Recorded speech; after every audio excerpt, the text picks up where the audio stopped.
Assalamualaikum warahmatullahi wabarakatuh. Hari ini, kita mengadakan kegiatan refleksi Hari Bangkit Pelajaran Islam Indonesia yang ke-78 di Kalisogo, Selatri, Larangan, Brebes, Jawa Tengah, dengan tema penguatan jati diri kader pelajar Islam Indonesia di tengah arus digitalisasi.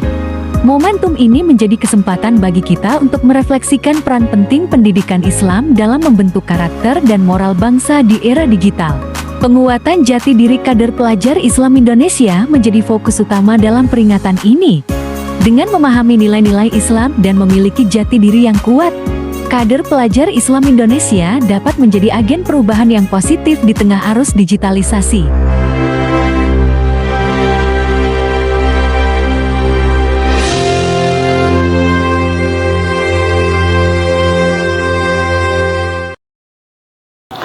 Bismillahirrahmanirrahim.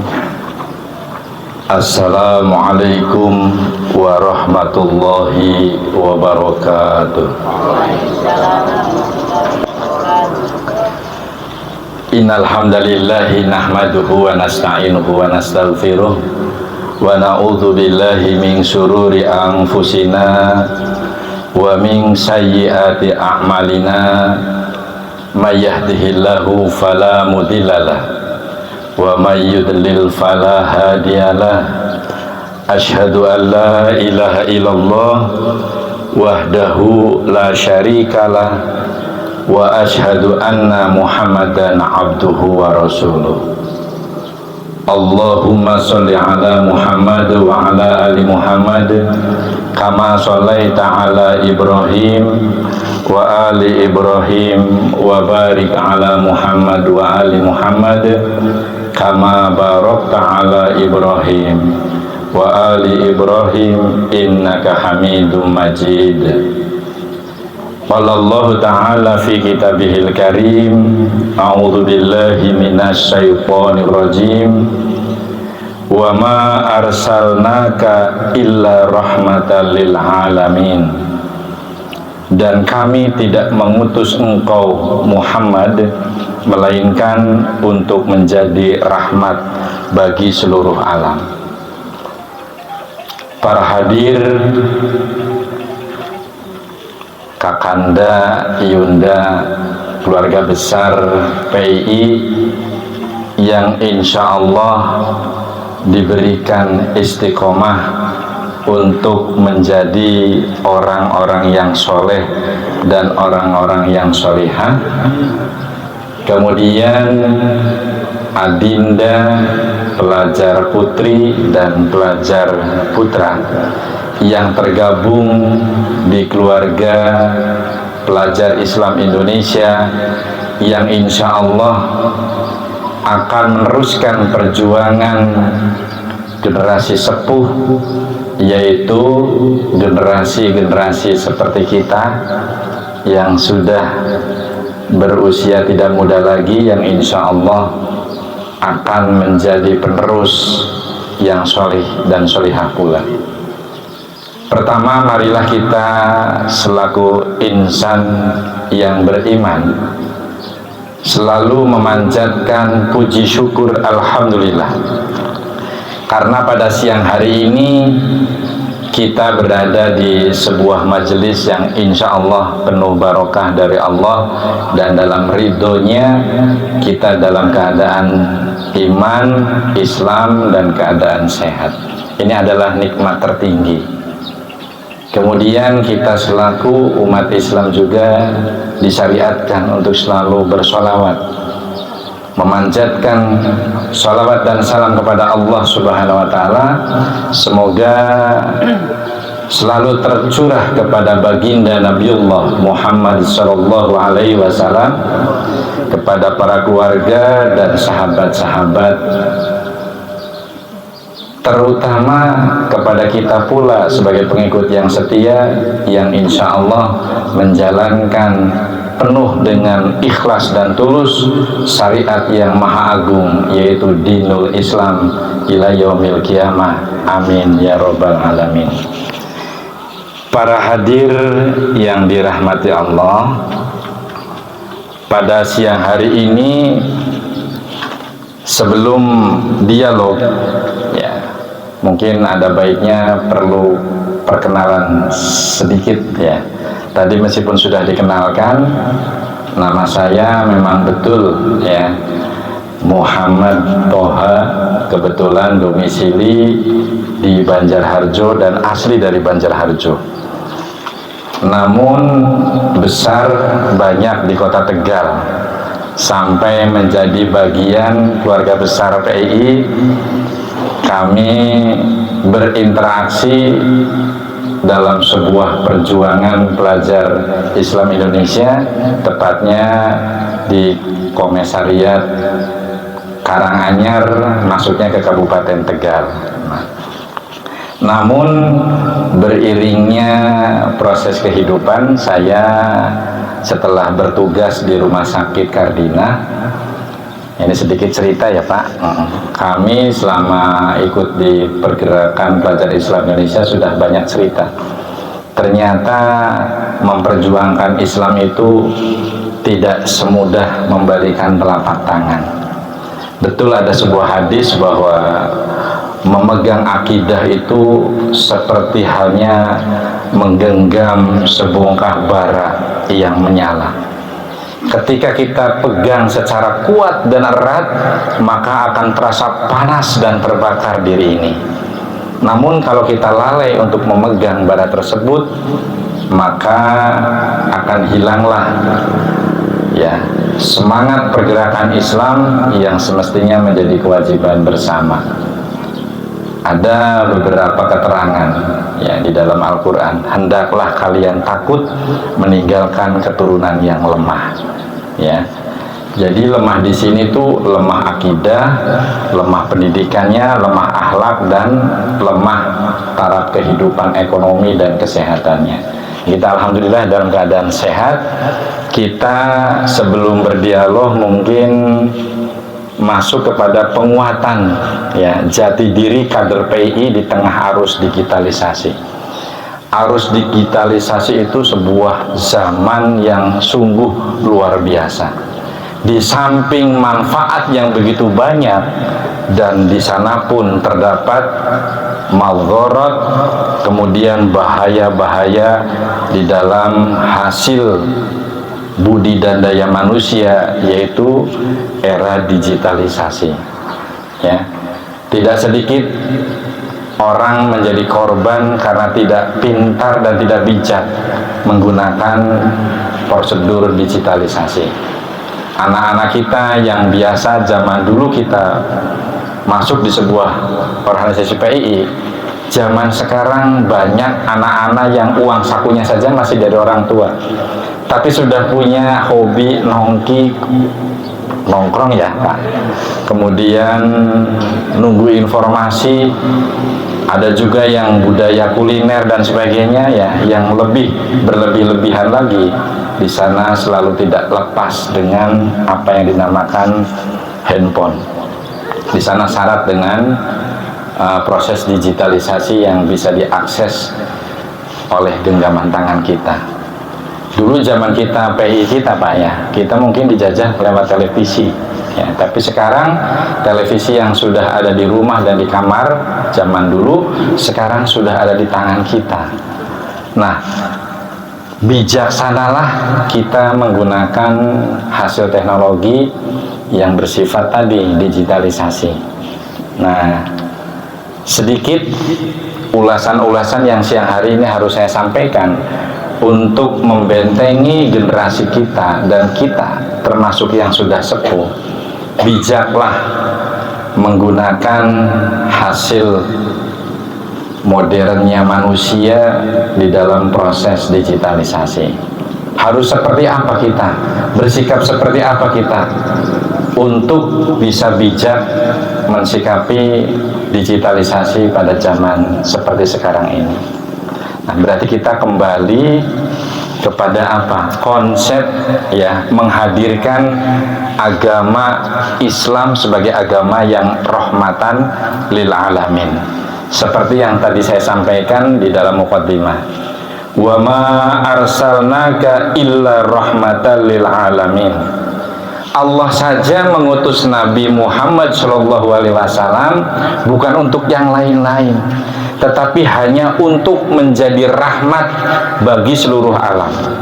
Boleh nanti adik-adik dicek di dalam Al-Quran, Quran surat Al-Anbiya surat ke-21, ayatnya ayat 107.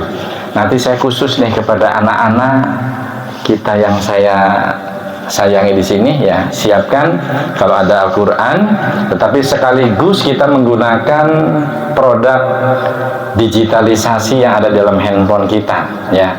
Ternyata handphone kita itu nanti bisa berisi Al-Quran, bisa berisi kitab-kitab yang lain untuk penguatan Islam, dan sebelahnya juga berisi ya, sekarang yang tidak heran lagi anak-anak kita sudah dijajah. Isinya ada game online ya, ada yang namanya tampilan pornografi, kemudian ada yang bersifat hubungan sosial media antar pribadi dengan kelompok, antar kelompok dengan kelompok yang dijaring dengan model WhatsApp, Facebook, TikTok, kemudian channel YouTube dan sebagainya.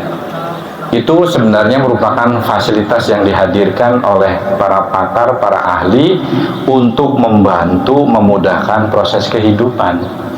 Tetapi sebaliknya, kalau kita tidak bijak menggunakannya, maka persis seperti sebelah pedang atau pisau.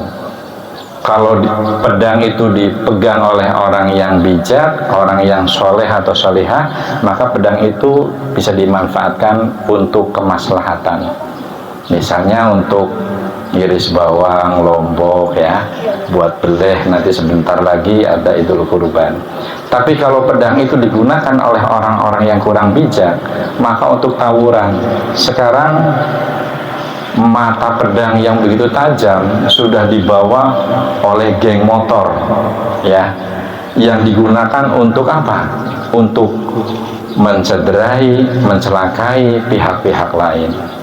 Nah, ternyata bahayanya geng motor itu malah ada semacam kebanggaan ketika sudah menganiaya lawannya, kelompok lainnya, kemudian dia upload dengan proses digitalisasi ya, sehingga ini menjadi bagian daripada budaya anak-anak sekarang yang tidak diasuh oleh bingkai agama.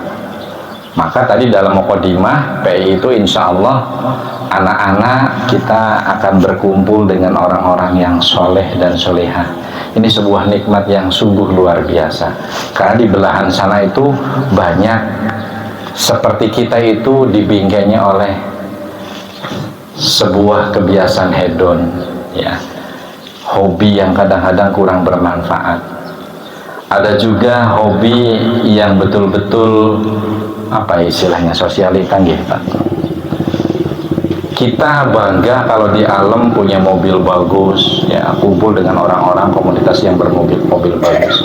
Ada yang kadang-kadang dari fashion, ada yang kadang-kadang kelompok-kelompok yang mengedepankan tentang urusan dunia. Nah, kita mungkin yang ada di sini insya Allah berkumpul mengharap karunia dan ridho Allah. Nah, maka Nabi saja mengusul, artinya mengusung ya, mengusung Nabi Muhammad diutus menjadi apa?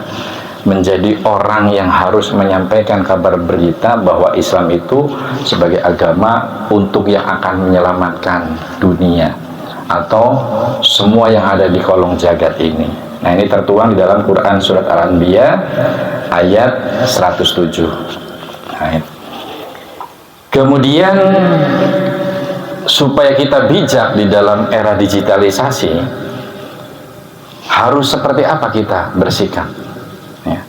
Mestinya kita sebagai anggota atau warga keluarga besar PII ini harus menempatkan bahwa Nabiullah atau Muhammad Rasulullah SAW adalah contoh yang terbaik. Tidak perlu kita cari contoh-contoh gitu ya, memberikan apa namanya teladan kepada anak cucu kita, misalnya wah kita hidup harus seperti Superman, atau seperti Zorro atau Batman dan Robin Hood gitu ya. Tapi contoh yang terbaik itu sudah tertuang kepada diri Rasulullah. Karena kita harus betul-betul bangga punya contoh yang sudah multi kompleks ya. Bahkan ini tersirat di dalam Quran surat Al-Ahzab. Nah ini untuk supaya masuk kepada program dialog, coba saya pengen mencari bantuan kepada anak-anak PI yang yang putra ya. Coba mohon dibacakan Quran surat Al-Ahzab surat ke-33 ayat 21. Gitu. Coba yang punya, nggak usah ini memang kita harus saring latihan sekaligus nih. Monggo Mas penata acara dikasih pengeras. Ayatnya berapa tadi? Ayat 21. Quran surat Al-Ahzab surat ke-33 ayatnya ayat 21 ya. Pada ayat awalnya tuh yang laqad kana lakum fi rasulillahi dan seterusnya. Mohon dibacakan dan diterjemahkan. Ayat 31. Coba Mas. Tidak apa-apa, ini memang latihan keberanian, latihan tampil itu kalau pada saat kita berorganisasi PI itu menjadi pembiasaan yang positif. Ayat 21. Ya.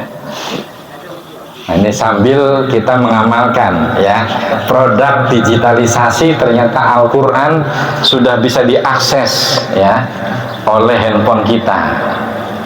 Supaya handphone kita tuh isinya jangan yang neko-neko yang macam-macam ya. Coba.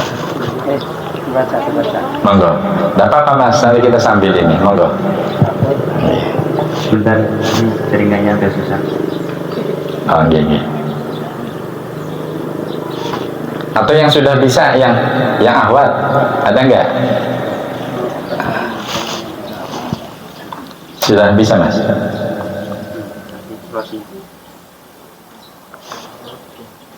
Bukannya Bang, nggak ada jaringan.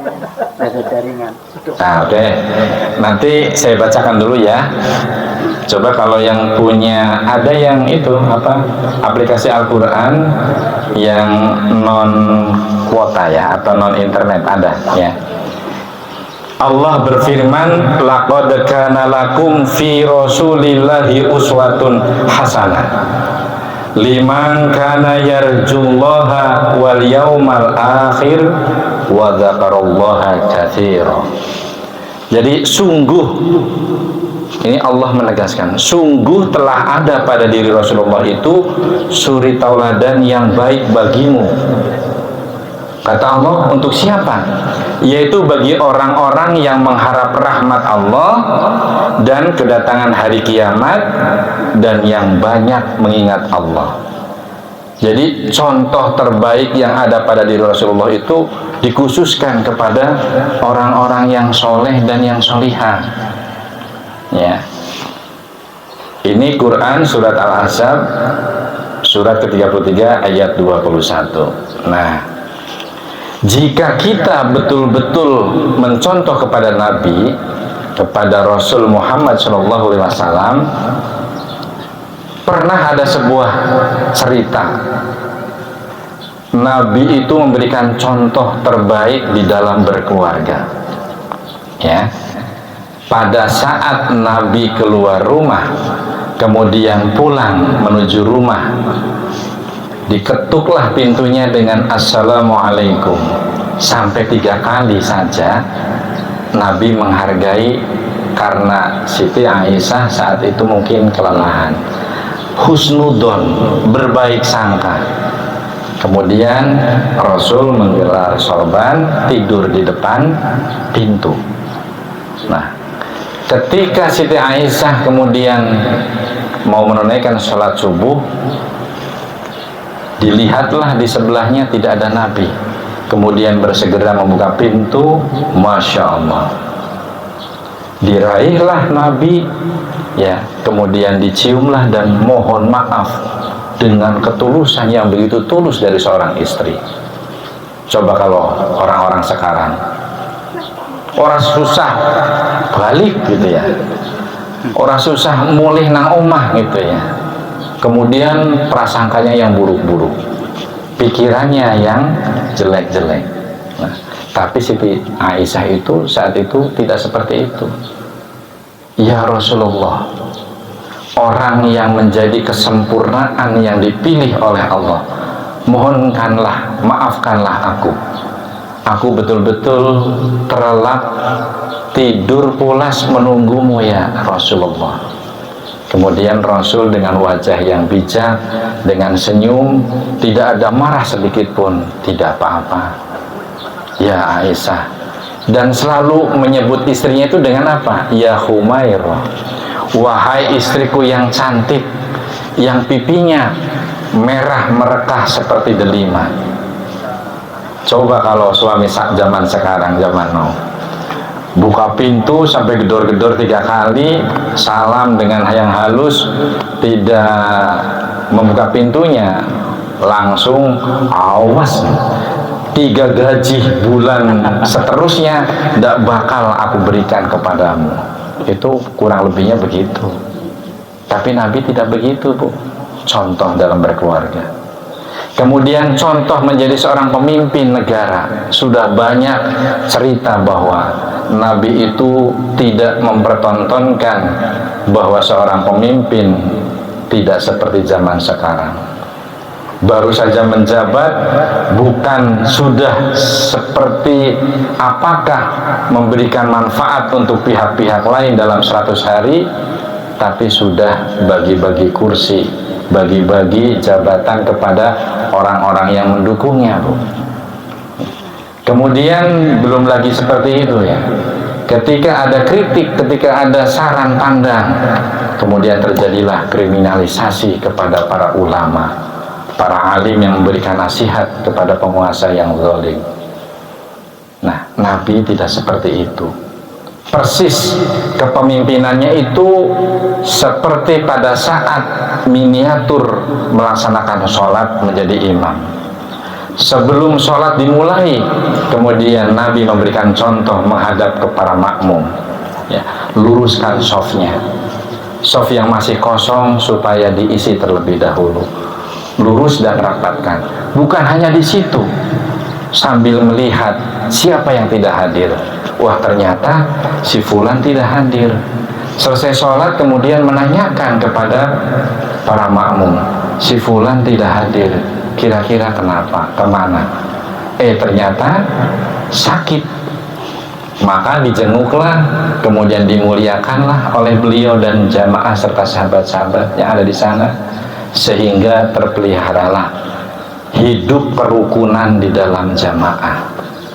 Coba zaman sekarang banyak masjid yang imamnya ketika sholat langsung menghadap kiblat, langsung takbir tanpa memperhatikan jamaahnya. Ini adalah sunnah yang sudah dicontohkan oleh Nabi, dan itu dituangkan dalam perilaku kehidupan sehari-hari. Nah, ini maksudnya menempatkan Rasul Muhammad sebagai contoh terbaik. Tidak boleh kita niru Zoro gitu ya. Coba, Zoro berkudanya hebat, Nabi pun ahli berkuda. Zoro pintar menggunakan senjata, Nabi pun paling lihai menggunakan panah. Nabi tidak pernah bersembunyi dan berlindung di balik tentara. Nabi memimpin langsung perang dan paling depan, mengatur strategi dan sebagainya. Bisa dilihat dari tarikh Islam tentang perjuangan Nabi dalam perang Uhud, perang Khandaq dan sebagainya. Itulah yang dimaksud menempatkan contoh terbaik kepada siapa? Kepada Nabiullah Muhammad SAW. Kemudian setelah itu, untuk memperteguh kita di zaman digitalisasi apalagi ya, kita sebagai umat Islam mestinya harus mengamalkan sifat-sifat Nabiullah Muhammad SAW. Ya, nah ini coba saya mendapatkan salah satu ayat di dalam Quran, surat Al-Fat. Coba dibuka surat Al-Fat, surat ke-48 pada ayat ke-29. Saya sengaja minta bantuan kepada adik-adik PI yang laki-laki. Coba tadi belum, coba bisa nggak Mas? Jaringannya susah. Jaringannya susah. Yang akhwat ada? Oh ya, silakan. Nggih, matur nuwun. Nuwun sewu Mas Irwan, berikan itunya apa? Ini sambil membiasakan kita selalu membiasakan membaca Al-Qur'an ya. Nah, ini saya sedikit cerita dulu ya. Oleh-oleh dari ber-PII, saya itu zaman dulu di Tegal, sebelum kita mulai acara seperti ini, biasanya kita tuh satu rutin bergilir membaca Al-Quran. Orang ketang satu ayat, kemudian diartikan. Kemudian satu pertemuan, nanti ada yang hitobah, ada yang tausiah, atau kultum. Ya, nanti barangkali perlu diteruskan, Pak. Nah, nanti baru kegiatan bahasan-bahasan yang lainnya. Nah, ini kita membiasakan hal seperti ini. Monggo, sinten nggih, Nun sewu? Jamalia. Sinten? Jamalia. Jamalia. Wah, nggih, monggo. A'udzubillahi minasyaitonirrajim. Muhammadur Rasulullah walladzina ma'ahu asyiddahu 'alal kuffari ruhama'u bainahum tarahum ruk'an sujjadan yabtaghuna fadlan minallahi wa ridwana. Ya. Simahum fi wujuhihim min atharis sujud. Dzalika mathaluhum fit Taurat wa mathaluhum fil Injil. Kazar'in akhraja syat'ahu fa'azarahu fastahlaga fastawa ala surukihi yu'tibu sur'a liyahidha bihimul kuffar. Wa'adallahu alladhina amanu wa amilus solihati minhum maghfiratan wa ajran azima. Ditutup minhum maghfiratan wa ajran azima. Ini al-ayah ya. Demikian digambarkan oleh Allah bahwa Nabiullah Muhammad Shallallahu Alaihi Wasallam itu adalah utusan Allah, dan orang-orang yang selalu bersama dengannya itu gambarannya dalam salah satu tafsir itu para sahabat dan orang-orang yang terdekat dengan beliau ini memiliki sikap yang keras kepada siapa? Kepada orang-orang yang kafir, yang bersikap memusuhi. Nah, karena apa? Ternyata pada generasi hijrah ya, deklarasi Madinah, Nabi pun bisa hidup berdampingan, bersahabat dengan kaum Aus, kaum Khazraj, bahkan ada kafir, Yahudi, Nasrani, jelas memang dengan kaum muslimin, hidup berdampingan. Nah, di sini Nabi dan orang-orang terdekatnya itu adalah orang-orang yang selalu bersikap keras kepada siapa? Kepada kafir yang memusuhi. Ya. Memusuhi itu bisa ditafsiri memusuhi secara fisik maupun memusuhi secara akidah, pemahaman berislam ya. Tetapi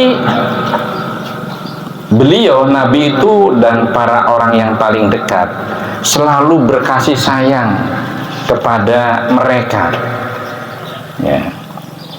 Kamu melihat mereka untuk sujud mencari karunia Allah dan keridhaannya, kemudian pada wajah mereka tampak tanda-tanda bekas sujud atau bercahaya.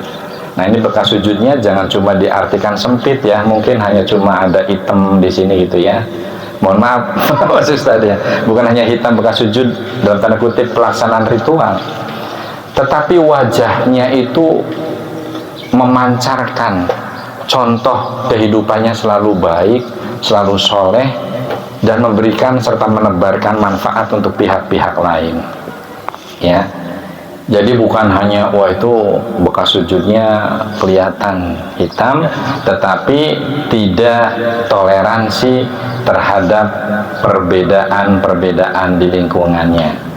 Ya, nanti kita ada penjelasan lebih lanjutnya. Itu adalah sifat-sifat mereka yang diungkapkan dalam Taurat dan Injil, yaitu seperti benih yang mengeluarkan tunasnya. Tadi saya dengan Pak Amal tuh melihat tanaman, kok tanaman ditanam kok masih kering, nggak kelihatan tunasnya. Tapi para nabi dan para sahabat itu diibaratkan seperti selalu menanam benih yang keluar tunas. Kemudian tunas itu semakin kuat, lalu menjadi besar, tumbuh di atas batangnya, dan tanaman itu menyenangkan hati orang yang menanamnya. Kemudian mereka diumpamakan seperti itu karena Allah hendak apa? Hendak membuat jengkel, membuat sengit, sewot kepada orang-orang yang kafir, ya. Kepada siapa? Kepada kelompok-kelompok seperti tadi yang digambarkan oleh Nabi dan orang-orang terdekatnya. Nah, Allah pula menjanjikan kepada orang-orang yang beriman dan mengerjakan kebajikan di antara mereka itu sebuah ampunan dan pahala yang sangat besar. Nah, ini satu ayat saja menggambarkan bahwa kita kader PII dan Karnda sama Yunda yang sudah mengenyam dan ditempa di PII kala itu mestinya harus memiliki sifat-sifat yang dimiliki oleh Nabi dan orang-orang terdekatnya. Tadi yang pertama, bersikap keras terhadap orang-orang yang kafir yang memusuhi. Paham ya sampai sini nggih? Jangan dibalik. Ada orang mau pengajian dibubarkan padahal sesama muslim. Kira-kira cocok apa tidak cocok ini yang seperti ini? Nah, ini terjadi di zaman sekarang. Maka kita kembali untuk apa tadi? Peneguhan nih Pak. Peneguhan jati diri seorang kader PI dan keluarga besar PI itu kembali rujuk ila Al-Quran wa sunnatur Rasul. Nabi memberikan contoh berkasih sayang kepada sesama muslim, kemudian bersikap keras kepada kafir yang memusuhi, ya. Tetapi harusnya kita lemah lembut di antara kita sesama muslim. Jangan dibalik-balik, ya. Pemandangan yang sering terjadi, ada pengajian misalnya Habib Anu, kiai ini, kemudian saling membubarkan, dan yang membubarkannya pakai seragam organisasi keagamaan. Kayungnya pripun Pak? Setuju napa mboten setuju nih? Nah, kalau ada perbedaan-perbedaan furu'iyah, nah nanti ini di season berikutnya akan saya jelaskan sebelum dialog. Ini sampai sini dulu. Nah, setelah itu harus seperti apa lagi untuk peneguhan jati diri seorang kader PII atau warga PII? Nah, kita perlu mewarisi, ya, di samping mencontoh harus mewarisi. Mewarisi sih nopo? Sifat-sifat atau ciri-ciri Rasulullah Muhammad SAW. Nah, kira-kira sifat atau ciri Rasulullah yang seperti apa? Ini kepada adik-adik nih. Tadi yang putri ya, sekarang yang laki-laki. Ciri-ciri Nabi Muhammad SAW yang perlu ditiru oleh kita di dalam menghadapi era digitalisasi itu kira-kira ciri-ciri yang seperti apa? Ada Mas Jalil. Nah ya, amanah, terus fatonah, terus sidik, terus apa malih? Tablik ya. Nah ini kita jelaskan, ini bagus nih Mas Irwan, nanti diapresiasi. Siapa Mas? Mas Noval ya, Mas Noval sama Mbak Jamal Liyah nih tadi nih.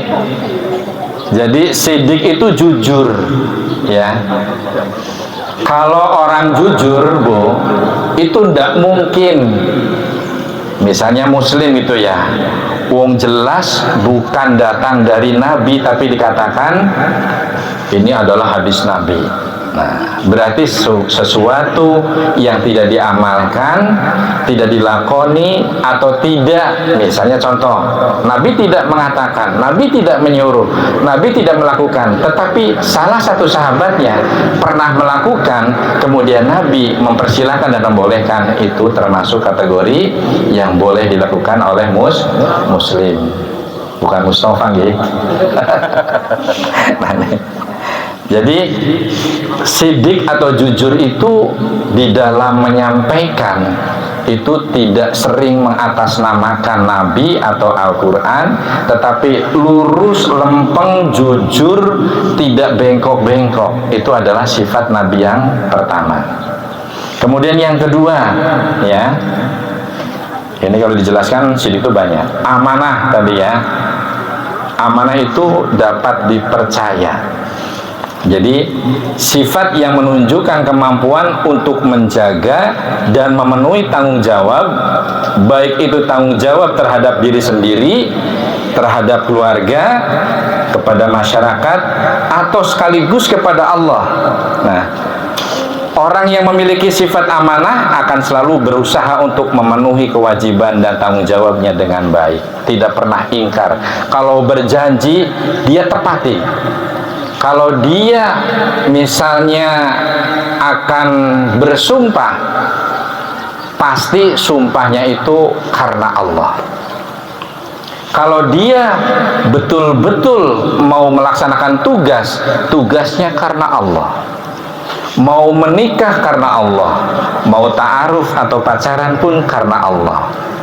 Boleh apa tidak pacaran? Boleh, tetapi dalam rangka karena Allah. Saya harus mengenal. Tadi ya, mungkin harus memahami, oh iya karena cantiknya, karena kaya, karena pinter. Tapi itu bukan jadi prioritas kalau untuk karena Allah. Yang menjadi prioritas karena Allah, karena apanya? Karena lidiniha, karena agamanya. Begitu Mas. Jangan lihat, wah karena cantik tapi agamanya buruk, bahkan dia misalnya kafir, kita membabi buta mencintainya. Ada sebuah pernyataan, kalau kita jatuh cinta kepada seseorang atau kepada sesuatu, maka jangan sekaligus atau 100% jatuh cintanya. Boleh jadi orang yang dicintai itu besok akan jadi orang yang paling kita benci. Namun sebaliknya, gitu ya, kalau kita benci, jangan sepuas hati, tetapi sisihkan sedikit. Siapa tahu yang sekarang kita benci, ternyata besok jadi orang yang paling kita sayang dan paling kita cintai. Ini ajaran agama dalam rangka peneguhan di era digitalisasi. Ya, kita harus mewarisi sifat-sifat Nabiullah Muhammad SAW. Nah, sifat yang berikutnya yaitu tabligh. Nah, tabligh niku nopo? Nah, saya pernah diskusi nih sama Pak Amal dan sahabat-sahabat lain yang datang ke tempat saya, meskipun mohon maaf ya Pak, bertamu ditemuinya di ruang praktek ini, pangapunten, padahal secara teori infeksius Pak. Tapi mudah-mudahan karena niatnya baik, Allah mungkin memberikan protek ya, atau daya tahan tubuh yang kuat. Karena saat itu kalau datang ke rumah nanti habis di rumah harus jalan atau apa jauh ya. Nah, jadi sifat Nabi yang harus kita warisi salah satunya lagi adalah tabligh, yaitu mampu menyampaikan, mentransfer. Kemudian seperti sekarang, memberikan tausiah, tapi bukan hanya tausiah yang asal lucu-lucuan, kemudian amplopnya tebal.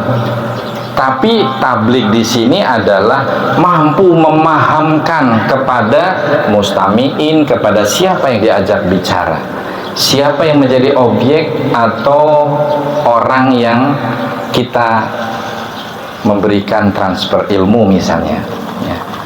Jadi banyak Pak, ada orang pinter, alim, tapi kurang punya kemampuan memahamkan kepada pihak-pihak lain.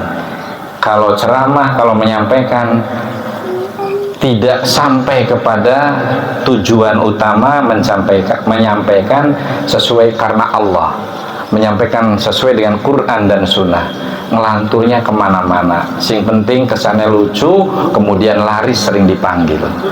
Nah, ini banyak. Nah, tapi kalau kiai ulama yang menyampaikan dari Quran dan Sunnah, zaman sekarang kayaknya kurang laris nih Pak, kurang payu nih. Nah ini, maka nanti biarkan Allah yang akan menilai. Nah, tapi sebaliknya, ada orang yang alim, betul-betul berilmu tinggi, cuma tidak punya kemampuan untuk menyampaikan. Ini bisa diibaratkan seperti sebuah pohon yang tumbuhnya pohon ranting, daunnya menjulang tinggi, akarnya menghunjam ke bumi, tetapi tidak berbuah, tidak bermanfaat untuk orang lain, hanya untuk nggone dewek mawon, ya. Nah ini kurang bermanfaat hidup seperti ini. Tapi ada yang seperti kita diantaranya, orangnya pas-pasan ilmunya Bu, tetapi dia selalu belajar dan belajar terus menerus dan selalu mengamalkan. Contoh ini yang di depan saya ini saya bisa sebut nih. Ini Mas Irwan itu dengan teman-teman yang ngaji di tempat saya adalah orang-orang yang terlambat belajar Quran. Orang iso ngaji maca Quran. Tapi alhamdulillah beliau dengan teman-teman membuat kelompok sahabat Iqra. Ya. Nih gara-gara sahabat Iqra kemudian saya punya channel YouTube Pak. Nanti ini juga masuk ke channel YouTube Toha Putra Art. Beliau memberi nama channel YouTube-nya Toha Putra Art, katanya menghargai pengasuhnya, pembimbingnya. Alhamdulillah sekarang yang dari tadinya tidak bisa baca Quran Bu, alhamdulillah di tengah-tengah kesibukan usaha, kesempitan ekonomi, ngurusi keluarga, tapi sering menyempatkan setiap malam Selasa dan malam Jumat ngaji bareng. Saya selesai melayani tugas saya melayani pasien, langsung disapa oleh beliau-beliau yang sepuh-sepuh seperti ini ngaji Pak. Ya. Nah ini alhamdulillah ngajinya bukan hanya ngaji asal bisa Bu. Dia belajar tajwid, ya, mahrajul hurufnya dibetulkan, ngaji orang sepuh yang tadinya gak ngaji Bu. Ya Allah, bilangnya misalnya harus H dengan H, itu kan harus ta itu harus menggigit lidah kemudian ditarik, itu lamanya luar biasa. Tetapi karena istiqomah, alhamdulillah sekarang hasilnya sudah mulai nampak.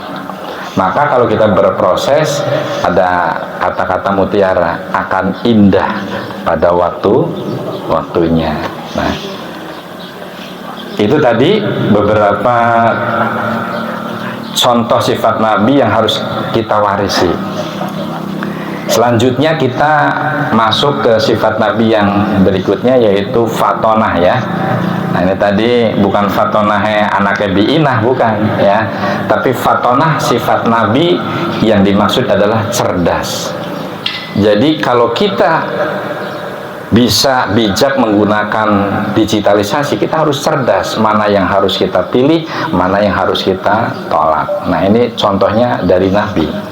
Ya, jadi fatonah itu adalah sifat yang menunjukkan kemampuan untuk memahami, menganalisis, kemudian menyelesaikan masalah dengan efektif dan bijak. Bukan hanya paham, tapi kalau punya masalah, dia segera problem solvingnya atau solving individunya mampu mengatasi masalah dengan cara yang baik dan tidak menimbulkan masalah lain. Ya, persis seperti kayak motonya Pegadaian ya Pak. Menyelesaikan masalah, tidak menimbulkan masalah. Ya, itu bagus itu ya.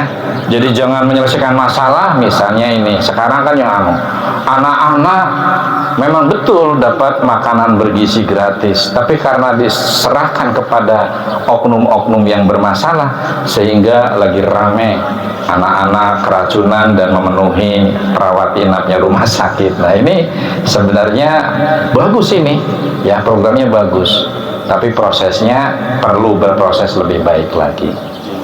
Maka jadi selanjutnya itu kita memilih presiden, memilih wakil rakyat, jangan karena amplop Pak, tapi karena Allah ya.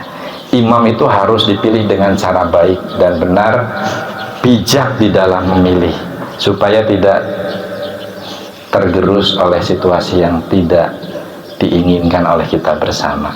Begitu Gih? Siap ya kader PII, besok kalau milih presiden, wakil rakyat, Pak Kubu ya, itu harus betul-betul bupati, gubernur dan sebagainya harus betul-betul cerdas ya, punya sifat-sifat yang dimiliki oleh Nabi, yang salah satunya tadi fatonah. Nah, kemudian yang terakhir mungkin kita harus mampu menjauhkan diri dari sifat-sifat merendahkan Islam. Contohnya apa? Kita berislam itu tidak memahami Islam secara kafah.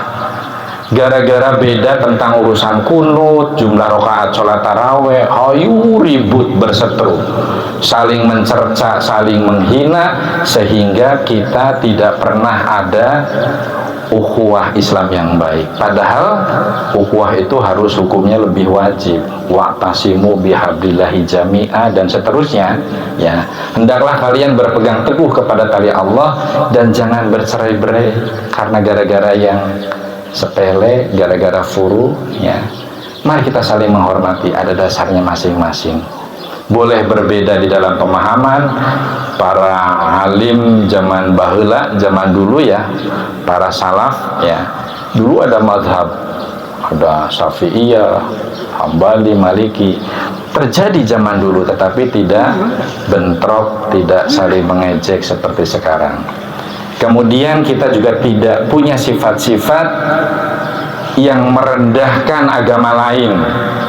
Pernah ada kejadian gara-gara ada dupa dikerjakan oleh orang atau sahabat kita yang Hindu, kemudian kita membuang dengan cara yang tidak baik, tidak elok dan menghina, sehingga mereka menghina Allah dan Rasulnya dengan cara membabi buta. Karena di dalam Islam tidak ada kewajiban orang yang sudah beragama Islam itu, maksud saya orang yang non muslim itu wajib masuk Islam. Tetapi kalau beliau tersentuh dengan hidayah Allah, kemudian mau pindah agama dengan kerelaan karena Allah, maka kita sambut, kita muliakan dengan cara yang baik dan bijak. Itulah contoh-contoh Nabi kita, Nabiullah Muhammad SAW. Nah, untuk menutup forum materi ini peringatan kita tidak boleh merendahkan agama lain atau keyakinan orang-orang lain. Ini tertuang di dalam Quran surat Al-An'am surat ke-108. Coba, saya yang kakung nih pengen, monggo. Sudah ketemu belum? Sudah bisa belum? Surat Al-An'am ayat 108. 108 ya, surat ke-6 ya. Sudah ketemu Mas?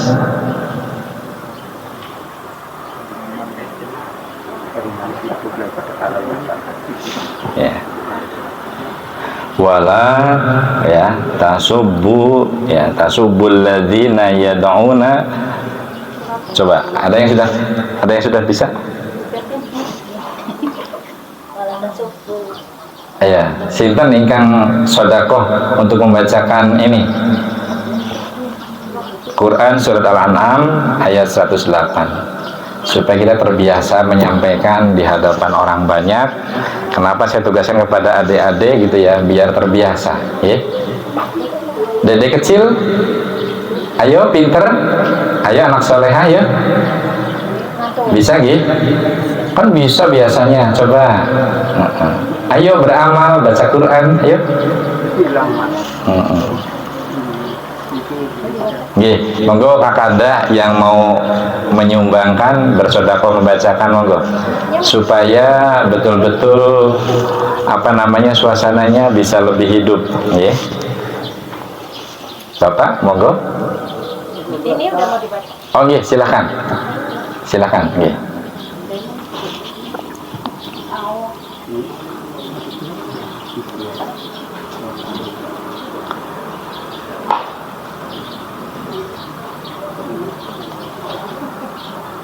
A'udzu billahi minasyaitonir rajim. Bismillahirrahmanirrahim. ولا تسبوا الذين يدعون من دون الله فيسبوا الله عدوا بغير علم كذلك زينا لكل أمة عملهم ثم إلى ربهم مرجعهم فينبئهم بما كانوا ya'malun. يعملون. Dan janganlah kamu memaki sesembahan yang mereka sembah selain Allah. Jadi kalau kita sebagai muslim yang baik dituntun oleh Allah untuk tidak memaki sesembahan mereka yang tidak menyembah kepada Allah. Ini jelas Allah yang memerintah. Karena mereka nanti akan memaki Allah dengan melampaui batas tanpa dasar pengetahuan mereka. Demikianlah kami Allah menjadikan setiap umat menganggap baik amalan mereka. Jadi mereka tuh menganggap bahwa agamaku ya paling hebat, paling benar gitu ya. Keyakinan saya adalah keyakinan ini. Kemudian kepada Tuhan tempat kembali mereka. Lalu dia Allah akan memberitahukan kepada mereka apa yang mereka atau apa yang telah mereka kerjakan. Jadi kita nanti kembalikan, yakinlah bahwa Allah nanti akan membedah, akan menghimpun semua amalan-amalan mereka dan kita semua nanti akan ditunjukkan, ini loh kamu. Besok orang-orang yang kafir itu baru akan terperangah, tercengang. Oh iya ya. Jebule ngertos nggih? Jebule agama yang paling sempurna di sisi Allah adalah Islam. Jadi ini adalah ayat yang menjadi penutup untuk apa ini ya? Untuk sesi ya, pembekalan penguatan jati diri kader PI di tengah arus digitalisasi. Insya Allah resep yang tadi dipaparkan kalau betul-betul kita amalkan karena Allah, itu akan membentengi kita semua, tidak akan tergoda atau melenceng di zaman atau di era digitalisasi yang syarat banyak kemalorotan, banyak yang membahayakan dan banyak yang akan menjerumuskan. Tetapi jujur dengan hasil budi dan daya manusia di era digitalisasi justru akan memberikan manfaat yang sebesar-besarnya. Contoh yang gampang, Mbah Google kalau ditanya tentang apa saja saya sampai heran Bu, ngertos itu ya. Jadi sekarang tuh bukan era zamannya Mbah Dukun, tetapi Mbah Google itu luar biasa ya. Tokoh tentang urusan dari urusan agama, urusan bernegara, berbangsa, sampai urusan nyambel, sampai urusan ngurusi suami dan istri supaya bisa betah di rumah, Mbah Google paling tahu. Nah, inilah yang dimaksud era digitalisasi akan bermanfaat untuk orang-orang yang bijak, orang-orang yang betul-betul menggunakan digitalisasi itu untuk kemaslahatan. Jadi sebagai bentuk penyempurna kita sebagai manusia, sebagai khalifatul fil ardi. Demikian kurang lebihnya yang bisa saya sampaikan, semoga bermanfaat. Namun bila ada salah-salah atau kurang-kurang, saya juga manusia biasa yang kebetulan profesinya sekarang betul-betul sangat sibuk dengan kegiatan profesi Bu. Jadi hampir profesi seperti saya itu tidak bisa diwakilkan kepada orang lain. Pernah curhat kali Pak Amal dan teman-teman, padahal anak-anak saya itu dokter semua, tiga-tiganya. Tapi kalau pasien yang sudah sugestinya ke saya, ini emoh Pak, ya tetap pengen ketemu nih kali Bapak Emawon gitu ya. Nah ini sehingga anak-anak tak bikinkan klinik sendiri-sendiri gitu ya, karena ternyata dikumpulkan pasien kalau sudah prinsipnya kayak tukang rujak, aku kalau pulani ya sedepnya beda, kalau tukang rujak asing dia ya sudah ke situ saja. Nah ini merupakan sebuah tantangan. Asal kita bisa mensikapi dengan baik, bismillah, insya Allah kita bisa berbagi meskipun hanya seperti ini Pak. Dan ini jujur, sebenarnya ini mungkin saya tidak bisa mengasuh lama-lama Pak, karena ternyata ada acara juga yang saya sampaikan. Saya harus ke Cirebon dan kegiatannya sama. Ini ba'da zuhur, biasanya sih paling telat ya asar saya harus ketemu di sana. Itu saja yang bisa saya sampaikan, semoga bermanfaat. Sekali lagi mohon maaf bila ada kurang-kurang. Nasrul minallah wa fathun qarib. Assalamualaikum warahmatullahi wabarakatuh.